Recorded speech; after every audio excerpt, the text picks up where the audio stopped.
me share with you the first topic I want to talk about. You have all made a decision to be involved in energy. And one of the things that I've always thought about is we make some really important decisions in life on the basis of very imperfect information.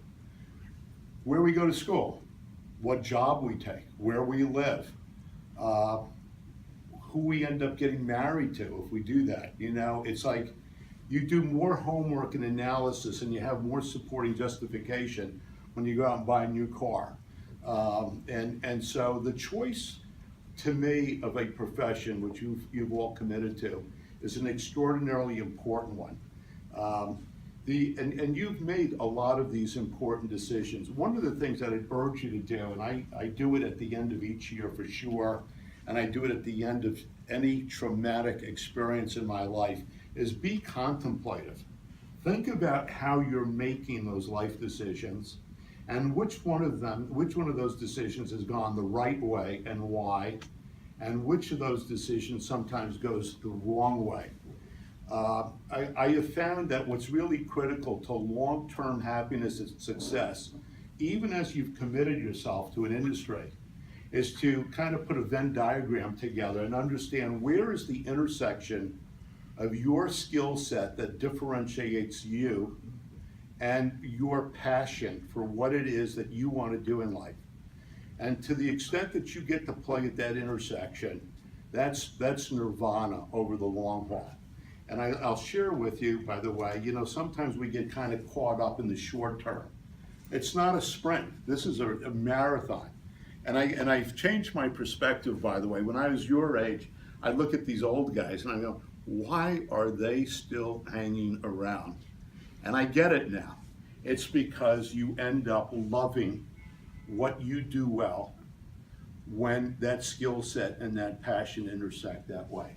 So I would urge you to always be contemplative about, are you doing the thing you love? Is it playing to your skill set that you can actually distinguish yourself from the crowd? And at the end of the day, what my mentor taught me was, it's all about people. So I'll come back to that in a little bit. The second point that I want to make to you is recognize that what you do is extremely important. Finance, and you're going to laugh at me, is where the rubber meets the road. You're part of the all-important capital allocation process.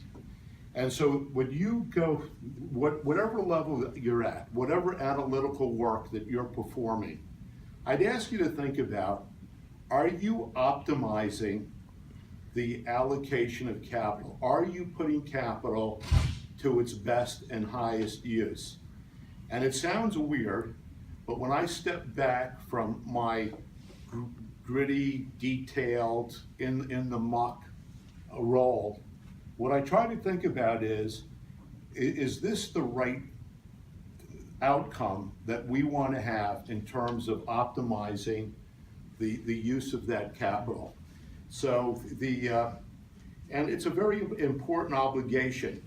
So yesterday, as an example, or this week, it may have come out on Friday, we actually saw what might end up being, you know, a directive to the FERC to reprioritize the, you know, dispatch and maybe reprioritize it so that coal gets dispatched first. You sit there and you go, I mean, really? So what you need to do is, it doesn't matter if you're like on page 76 of an agreement, if you're on, you know, in the middle of a huge mathematical analysis. What I'd urge you to do is always step back and understand, what is the policy that you're reaching toward? I doubt very much that capital will go to the foolish result of actually building more coal plants to take advantage of what might be a new dispatch priority. It's just not going to happen. And so please understand, we all have this obligation to ourselves, to the companies, the firms we work with, to make sure that we're safeguarding and husbanding a very scarce resource.